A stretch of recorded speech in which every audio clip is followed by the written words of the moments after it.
꿈을 계속해서 구체적으로 아주 세밀하게 나는 자녀가 나한테 말을 할 때 나는 이런 눈빛으로 반응하는 아빠가 되게 해주셔서 감사합니다. 이런 식으로 아주 구체적으로 여러분들 꿈들을 적으셔서 우리 끊임없이 선포해 봅시다. 그리고 지난주에 제가 하루에 100번이라도 선포해 보시라고 한 내용이 기억납니까? 하나님 아버지의 상속자라는 것을, 상속자의 신분을 예수 그리스도처럼 느끼고 누리는 자녀가 되게 하심에 감사합니다. 이걸 여러분 하루에 10번, 더 빨리 성장하고 싶으시다면 100번을 여러분 침노해 보세요. 한 10여 년 만에 성장될 게 한 몇 개월에도 성장될 수 있습니다. 하늘의 위대한 것들을 우리가 마음껏 침노해서 내가 정말 하나님처럼 느끼고 하나님처럼 생각하는, 물론 뭐 그래봐야 뭐 하나님께 따라가겠어요? 그러나 인간의 수준을 초월하고도 남고 예수 그리스도 장성한 분량은 이미 약속된 것이고 성령께서 가지고 오신 거잖아요, 우리 안에. 그러니까 그걸 우리가 그만큼 빨리 누릴 수 있게 되잖아요. 그럼 내가 빨리 누린다는 건 뭐예요? 내 자녀에게 빨리 줄 수 있는 거고 내 가족에게 빨리 줄 수 있는 거고. 여러분들은 이미 대제사장들이기 때문에 여러분의 가족에게 여러분의 부모건 형제건 자녀건 이 위대한 권세를 주실 수가 있죠. 그래서 우리가 최선을 다해서 그렇게 매일마다 침노해 봅시다. 네. 오늘 말씀 작년에 기쁨의 성품을 계속하고 있었죠. 그래서 기쁨의 성품을 누리는 단계별 행동 중에서 첫 번째 단계, 주님께 감사하라. 어떤 상황에서는 그것에 대해서 설교했고요. 또 오늘은 두 번째, 주님의 이름을 부르라. 이 주님의 이름을 부르는 비결에 대해서 오늘 말씀을 선포하려고 합니다. 우리가 기쁨의 성품을 완전하게 누리기 위해서 우리가 주님의 이름은 부르는데 도대체 어떤 마음으로, 어떤 마음가짐으로 주님의 이름을 부를까요? 이것을 한번 점검하는 시간을 좀 갖고 어떻게 해야 되는지, 어떠한 감정으로 주님을 불러야 되는지에 대해서 오늘 구체적으로 말씀드려보려고 합니다. 자, 여러분, 하나님을 부르는 것의 핵심이 무엇이겠습니까? 너무나 많은 사람들이 하나님을 불러요. 그런데 하나님을 부른다고 해서 그들이 정말 하나님과 온전히 교제하고 있나요? 그 결과로 하나님하고 더 가까워지고 있나요? 그리고 그들의 삶에서 하나님 형상들이 계속해서 나타나고 있나요? 그렇지는 않잖아요. 하나님을 심지어 부르짖기까지도 하는데 왜 삶이 안 바뀌고 열매가 제대로 나오지 않을까요? 분명히 말씀합니다. 기쁨의 성품을 누리기 위해서는 우리가 하나님을 불러야 되는 거예요. 하루에 수십 번, 수백 번이라도. 제가 이 영적 레이더라는 것을 왜 하게 됐습니까? 제 자신을 한번 점검해 봤어요. 내가 하루에 하나님을 몇 번이나 부르나. 선교사로 나가서 우리 재빈이만 있을 그때인데 내가 하루에 몇 번이나 하나님을 부르면서 사나. 그걸 알고 싶었어요. 왜냐하면 저희는 이제 외국인이기 때문에 국가에서 정하는 검진센터에 가서 검사를 받았어요. 비자를 받으려면 항상 1년에 한 번씩은 심전도 검사를 할 때 그래프에서 계속 찍찍찍찍 이러면서 이제 이게 그려지잖아요. 그럴 때 하나님이 그런 마음을 주시는 거예요. 야, 나도 나의 24시간 도대체 무슨 생각을 하고 사는지 좀 제대로 좀 그래프처럼 좀 알아보고 싶다. 나는 하나님과 얼마나 교제하고 있고 나는 어떤 생각을 하고 있고 또 어떤 어둠에 나가고 있고 이런 거를, 그런 상황을 나도 저 그래프처럼 환히 바라볼 수 있으면 좋겠습니다 하면서 하나님께 그렇게 기도를 했어요. 그리고 얼마 지나지 않아 아이디어를 주시는 거예요. 이런 조그만 수첩을 항상 가지고 다니면서 적어봤어요. 이 생각 들어오면 적어보고 저 생각 들어오면 적어보고. 적을 때마다 하나님을 부르겠죠, 제가? 근데 제가 너무너무 깜짝 놀란 거는 하루에 10번이 안 넘더라고요. 기껏 10번이더라고요. 물론 제가 아침에 몇 시간 기도하는 거 빼고요. 제가 3시간, 4시간 기도를 하고 그리고 기도 끝나고 나가서부터 내가 몇 번 하나님을 찾는지 보니까 10번이 안 넘는 거예요. 그러니까 저는 세상 사람처럼 사는 거예요, 그냥. 세상의 사고로 하나님 없이 그냥 살았던 거예요. 이게 사망의 시간이었는데. 그러니까 TV 볼 때는 당연히 하나님을 부르지도 않죠. TV를 보는 걸 하나님이 싫어한다고 생각했기 때문에 하나님을 부를 수가 없는 거죠. 그러니까 너무 왜곡되고 실제로 하나님을 부르지도 못했던 그런 것들을 알게 됐어요. 그래도 아침, 점심, 저녁 세 끼는 먹으니까 3번은 들어가잖아요. 식기도 하니까. 그러면 이제 뭐 4-5번, 5-6번, 뭐 요 정도. 참 그걸 보면서 야, 내가 얼마나 참 실제로 신실하게 하나님 앞에 5시간, 6시간 기도한다고 하지만 그 골방을 나서는 순간부터 나는 하나님과 관계없이 살아가는 시간이 많구나. 그런 것들을 이제 알게 되면서 제가 적어보니까 생각보다 제가 너무 많은 사람들을 판단하고 있고 섭섭해하고 있고 또 심지어는 증오도 하고 있고 막 이런 것들이 잡히더라고요. 근데 그거를 하나님을 불러서 하나님 이걸 어떻게 생각하십니까? 제가 어떻게 해야 됩니까가 아니라 계속 그렇게 하고 있었던 거예요. 근데 비로소 제가 그 화전을 받았을 때 적을 때 비로소 하나님을 찾게 되잖아요. 그걸 하나님께 가져가잖아요. 그러면서 저의 시간이 더 많은 시간 하나님과 함께하는 시간을 갖게 된 거예요. 그러면서 제 인생이 바뀌기 시작했던 거예요. 제가 이렇게 질문한 적이 있었어요. 하나님, 사도 바울의 육체의 가시는 뭘까요? 이렇게 여쭤봤어요. 진짜 육신의 질병일까요? 아니면 내면의 사단의 강력한 요새일까요? 이러면서 이제 하나님께 이제 여쭤보니까 하나님 뭐라는지 아세요? 그거 프라이버시에서 알려줄 수 없단다. 그래서 제가 빵 터졌어요. 와, 진짜 치사하게 이러실 거예요.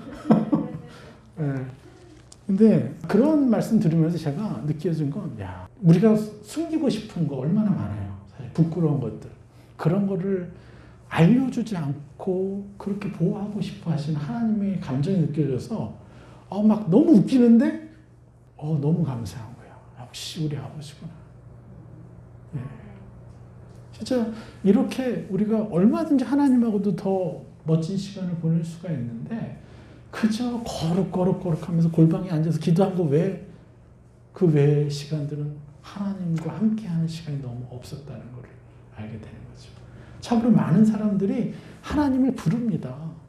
그런데 부르는데 도대체 어떻게 부르고 어떤 감정으로 부를까요? 네. 여러분, 이 부분에 대해서 우리가 좀 점검할 필요가 있어요. 네, 하나님을 부르지만 하나님과 온전한 교제를 누리는 사람이 너무도 지극히 드물다는 것을 여러분 아셔야 돼요. 그리고 하나님과 친밀한 사귐을 누리고 또 그것 때문에 성화되고 이런 것들도 너무 부족하고, 그래서 하나님을 부르지만 우리가 어떤 식으로 부르는지를 점검해 봅시다. 미가서 4장 2절 말씀 볼까요? 곧 많은 이방 사람들이 가며 이르기를 오라 우리가 여호와의 산에 올라가서 야곱의 하나님의 전에 이르자. 그가 그의 돌을 가지고 우리에게 가르치실 것이나 우리가 그의 길로 행하리라 하리니 이는 율법이 시온에서부터 나올 것이며 여호와의 말씀이 예루살렘에서부터 나올 것입니다. 자, 여러분, 여기에 여호와의 산에 올라가서 야곱의 하나님의 전에 이르자 그랬어요. 자, 왜 구약에서는 아브라함의 하나님보다 이삭의 하나님보다 왜 야곱의 하나님을 더 많이 언급하실까요? 이삭의 하나님은요, 성경에서 12번 나와요. 그리고 아브라함의 하나님은요, 19번 나와요.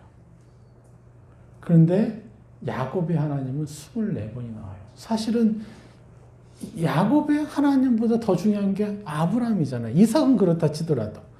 그리고 실제로 이삭은 야곱보다 더 훌륭한 삶을 살았어요. 그런데 왜 굳이 하나님은 아브라함의 하나님, 이 믿음의, 우리 믿음의 조상인 아브라함의 하나님보다도 심지어는 왜 야곱의 하나님을 더 많이 언급하실까요? 야곱의 이름이 뭡니까? 발꿈치를 잡은 자잖아요. 야비한 자라는 뜻이잖아요. 아니, 여호와의 산에 올라가서 야곱의 하나님의 전에 이르자고 얘기하는 거예요. 성전까지 딱 올라갔는데 그 성전 이름이 뭐예요? 야곱의 하나님의 성전이라는 거예요. 왜 야곱이에요? 가장 야비했던 자. 자신의 처자들을 먼저 자기가 살려고 먼저 보낸 자. 아주 지극히 야비하고도 너무 야비한 자잖아요. 자기 아내를 위해서 자기 아내들과 자기 아이들을 먼저 자기 형 에서 앞으로 먼저 보내서 그의 마음을 덜어낼까? 적개심을 덜어낼까? 만약에 적개심이 덜어지지 않으면 그들은 죽어버리는 건데. 그런데 보내버렸어요. 가장 야비한 자예요. 어떤 누구도 야곱의 그런 모습을 보면 평생 쳐다보지도 않을 거예요. 아주 인간 취급도 안 해버릴 거예요. 근데 하나님은 누구의 하나님이에요? 야곱의 하나님이에요. 내가 이러한 자까지도 내가 사랑하는 하나님의 형상이라는 거예요. 그래서 위대한 아브라함의 하나님보다도 야곱의 하나님이라는 그 언급을 더 많이 한다는 거예요.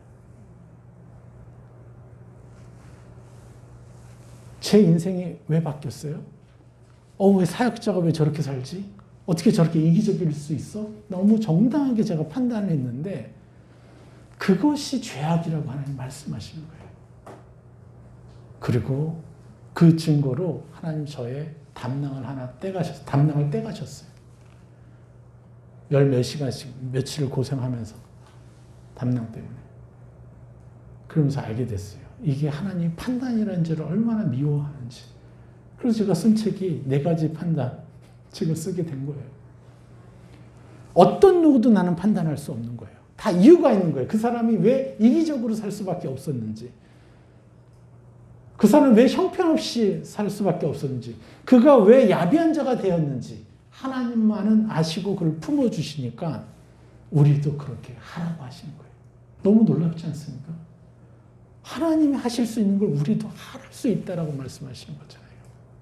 그래서 저는 그렇게 판단되는 사람을 하나님 앞에 가져가서 축복해주고 결국은 다 속을 다 풀어내니까 축복해줄 마음이 생기고 그래서 제 그릇이 커져가기 시작한 거잖아요. 네? 여러분들은요, 어떤 누구도 용서해 줄 수 있고, 어떤 누구도 축복해 줄 수 있는 사람들입니다. 맞습니까? 조금 작은데, 네? 침노하셔야죠. 네? 제가 침노 안 했으면 그 그릇이 커졌겠어요? 침노했기 때문에 그런 거잖아요. 시편 46편 7절, 그리고 11절에 똑같이 이렇게 말씀하십니다. 같이 읽어볼까요? 만군의 여호와께서 우리와 함께 하시니 야곱의 하나님은 우리의 피난처시로다. 이제 이해가 되죠? 이 말씀이. 왜 야곱의 하나님이 우리의 피난처라는 걸. 너는 조금 잘 살았으니까 여기로 와. 내가 받아줄게. 이 피난처로. 너가 살았던 삶을 내가 아는데 너는 여기 못 와. 나가. 이렇게 하시지 않는다는 거예요. 만군의 여호와께서 우리와 함께 하시니 야곱의 하나님은 우리의 피난처시로다. 어떠한 누구도 용서하시고 그냥 용서만 하시는 게 아니라 우리 하나님은요, 그의 아픔까지도 공감해 주시고, 네.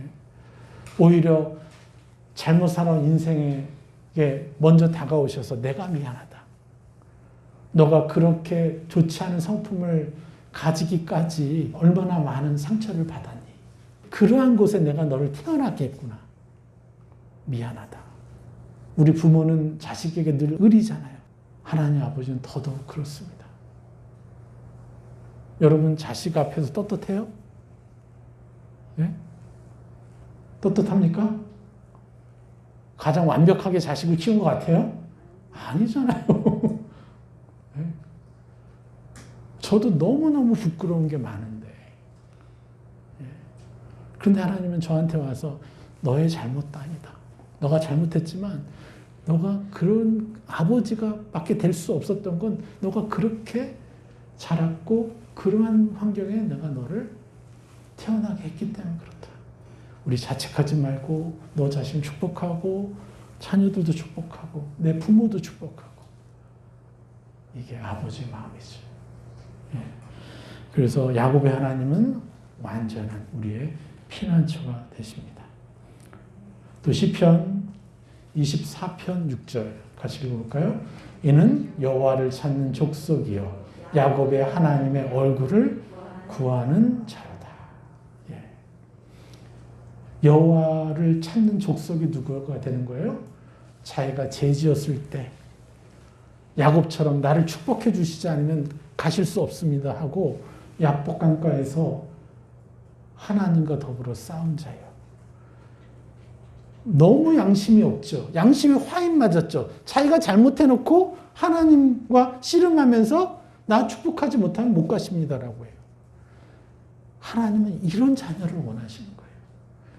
우리의 연약함에 집중하지 말고 우리가 받을 축복에 집중해서 하나님 제게 달라고 당당하게 요구하기를 원하시는 거예요. 왜요? 우리는 여기 이 땅에서 거룩하게 살 수 없어요. 끊임없이 악한 영들이 나를 공격하는데요. 죄지으라고. 어떻게 이깁니까 우리가? 죄책감에 빠져 있으면 더 종노릇하는데요. 그런데 그때 우리가 하나님께 나아가서 하나님 도와주십시오. 제게 축복하여 주십시오 하면서 달려 들어가면 하나님이 내가 어떻게 싸워야 될지를 알려주시고 또 승리를 가져다 주신 거죠. 할렐루야. 야곱의 이름이 뭐라고 했어요? 히브리어로 야콥. 뒤꿈치를 잡은 자, 야비한 자. 참고로 이삭은 이착, 웃음이란 뜻이에요. 이삭을 정말 너무 귀하게 낳았으니까요. 웃음, 이착. 근데 하나님은 웃음의 하나님이라고 자기를 얘기하는 게 아니라 야비한 자의 하나님이라고 말씀하시는 거예요. 자, 우리는요, 어떠한 연약한 자도, 어떠한 야비한 자도 판단할 수 있는 자격이 있습니까? 없습니까? 없죠? 이제? 명확하죠? 예, 여러분, 이것만 잘 지켜도요, 예, 정말 뛰어난 영성을 갖게 돼 있어요. 왜냐? 하나님을 더 깊이 만나니까요. 예. 그래서 우리는 하나님 부를 때 어떻게 하나님을 불러야 되냐? 이 하나님은 어떠한 상황일지라도, 내 모습이 아무리 악할지라도 이분은 무조건 내 편이시다. 내가 아무리 악한 상황, 아무리 연약할지라도, 악한 일을 저질렀지라도 내가 하나님께 달려가면 하나님은 내 편이시다. 여러분, 이 감정으로 하나님을 불러야 된다는 거예요. 이해가 되십니까? 이 감정으로 무조건 내 편이시라는 하나님 아버지를 신뢰함으로 내가 나아가야 돼요. 근데 우리는 내 부모가 그랬습니까? 저는 내 아이들한테도 너무 부끄러워요. 수학 가르쳐 주다가 그거를 이해 못 한다고 그 옆에서 기타를 밟았어요, 제가. 너무 때릴 수는 없으니까. 제 분노를 기타를 밟아버렸어요, 제가. 진짜 죽고 싶더라고요, 정말. 그것도 선교사가 돼가지고 그냥 분노 조절 장애. 그러니까 우리 큰아들이 아주 가장 큰 피해자고 우리 집안의 방패막이었죠. 얘 때문에 제가 성화가 된 거예요, 결국은. 미안해가지고. 근데 우리 재빈이 얼마나 성품이 좋습니까? 예전에 저 같지 않아서. 근데 여러분, 우리가 육신의 부모로부터는요, 잘못 영향받을 수 있어요. 나의 가장 최고의 권위자잖아요, 내 아버지가. 내 어머니가. 그런데 하나님은요, 차원이 다르다는 걸 아셔야 돼요. 그래서 제가 정말 40운식을 몇 번이나 하면서 이 성품을 바꾸고 싶고, 온전히 변화되고 싶어서. 근데 결국은 금식의 능력이 있는 게 아니라 하나님의 말씀의 능력이 있는 것이고, 예수 그리스도의 보혈의 능력이 있는 것이고,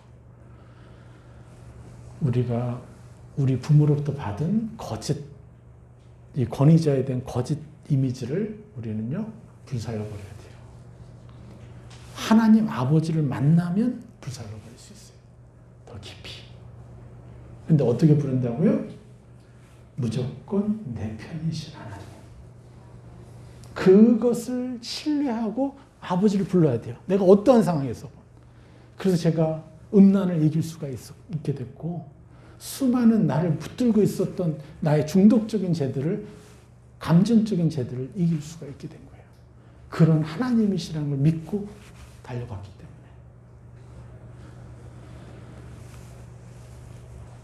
그래서 이 감정으로 여러분 부르셔야 돼요. 하나님을. 그리고 빌립보서 2장 12절.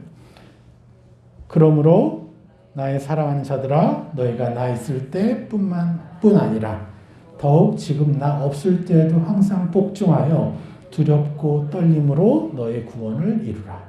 너희 안에서 행하시는 이는 하나님이시니 자기의 미쁘신 뜻을 위하여 너에게 소원을 두고 행하게 하시나니 모든 일을 원망과 시비가 없이 하라. 아멘. 5역부터 잡고 이 말씀을 보겠습니다. 두렵고 떨림으로. 이 두렵다라는 것은 표현한 것은요, 5역이에요. 두려운 게 아니에요. 경외로운이라는 뜻이에요. 경외로. 깊은 경외감으로, 기대하는 떨림으로 너희 구원을 이루라는 거예요.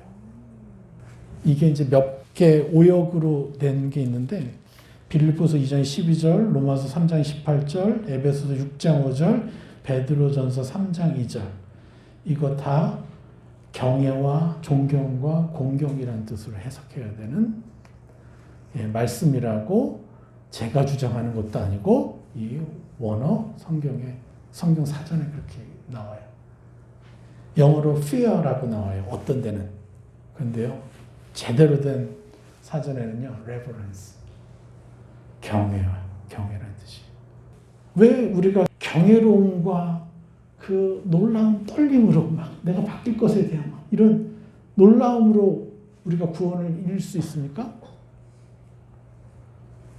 하나님을 만날 때마다 내가 바뀔 수 있으니까. 얼마나 놀라운 역사예요. 그래서 명확히 알아야 됩니다. 그리고 구원을 여기서는 받는 것이 아니라 이루는 것으로 이렇게 표현합니다. 하나님이 구원을 주시는 건 맞아요. 하나님이 구원을 주십니다. 그러나 받아서 이루는 것은요, 누구에게 달린 일이에요?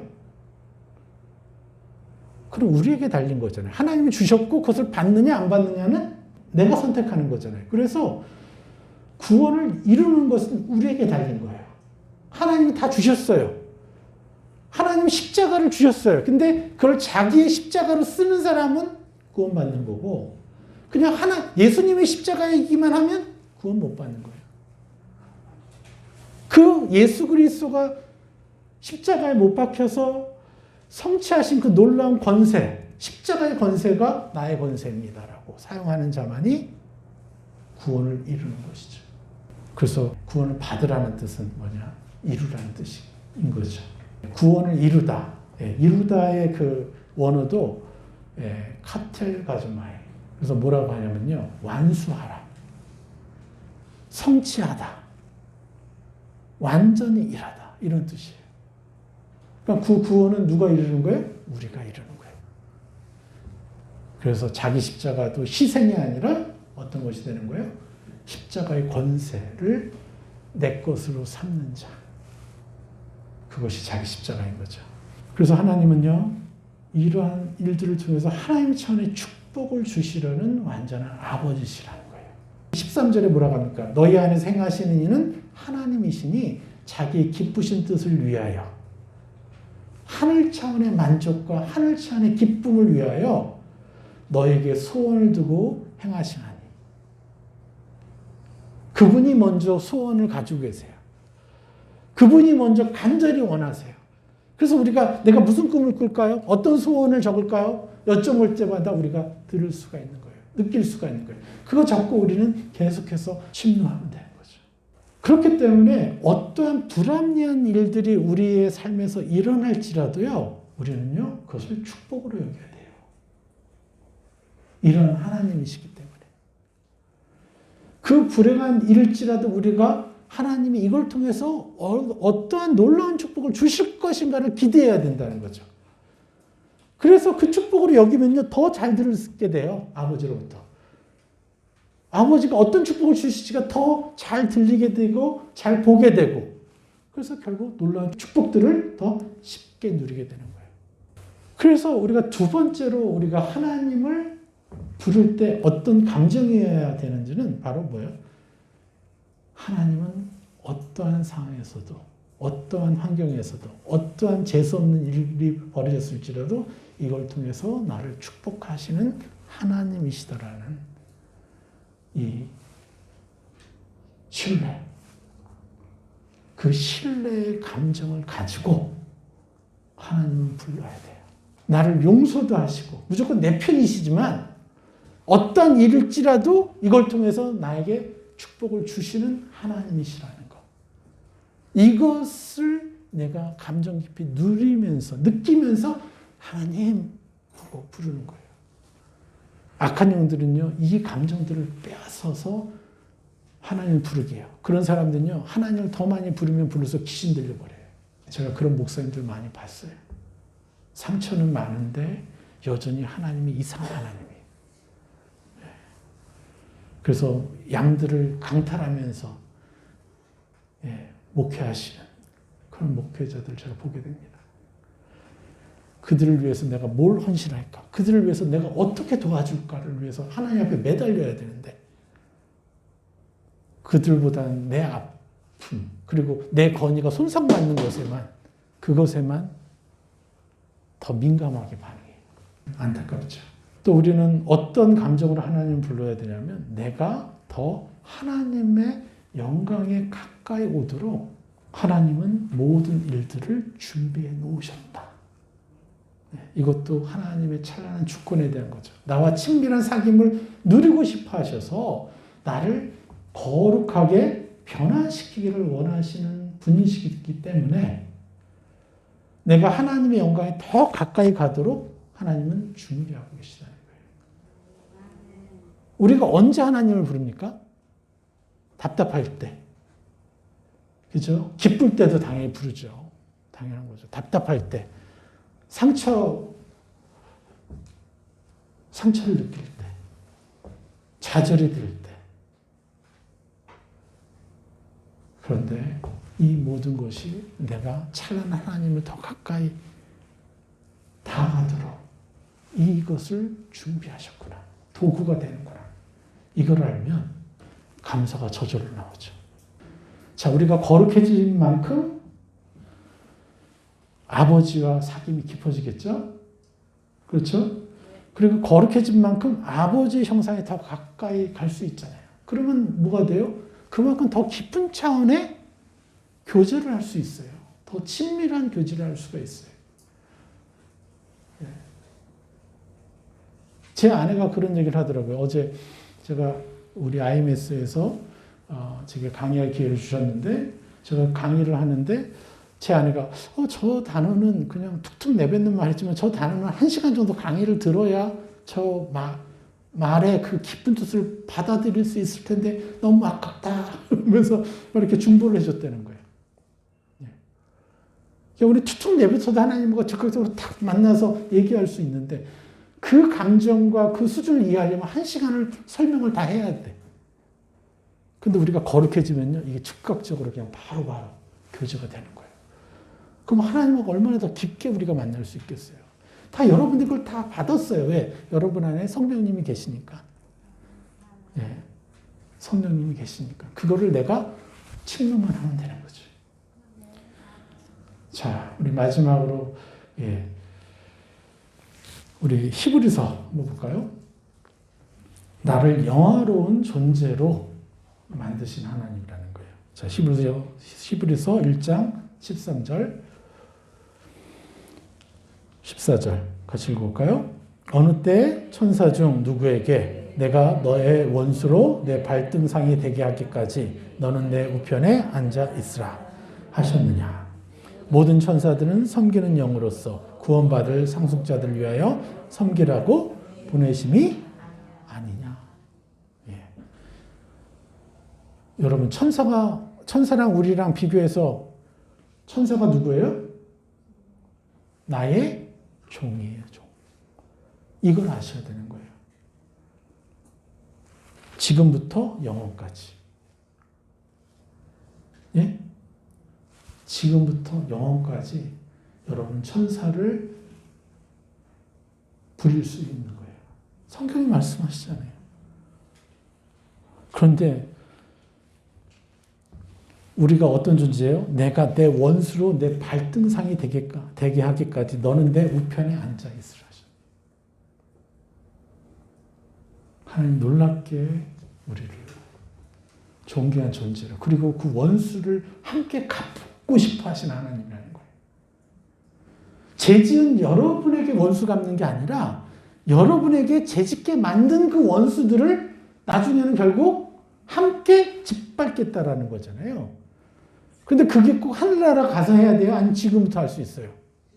지금부터 할 수 있잖아요. 내가 그런 상속자라는 신분을 인정하고 내가 그것을 예수 그리스도처럼 그렇게 느끼는 자고, 그러면요, 나는 내가 잘못했을 때 바로 즉각적인 회개를 해서 그 나로 하여금 잘못하게 만든 악한 영들을, 원수들을 하나님과 함께 짓밟을 수 있는 거예요.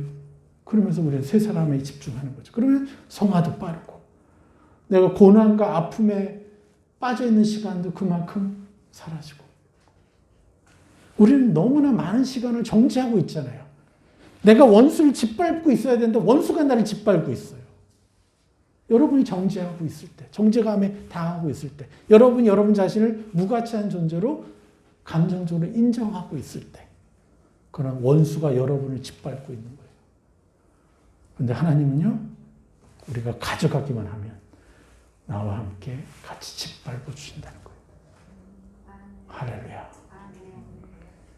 지금부터 누려야 돼요. 우리는 분명히 알아야죠. 하나님은 내가 죄를 짓고 있을 때 무엇을 보시는 하나님이요? 나에게 그 죄를 지으라고 사주했던 악한 영들에게 보복하시는 하나님이라는 거예요. 내가 아니라. 나는 그 사주한 자에게 당한 너무나 사랑스럽고 순결한 나의 자녀라는 것을, 그 감정을 하나님 나를 보시고, 내가 죄를 짓고 있는 그 순간에도 하나님은 사주하고 있는 악한 영들을 보시는 하나님, 보복하시라. 이것을 잊지 마십시오. 그래야 우리가 시간 낭비하지 않습니다. 로마서 8장 30절.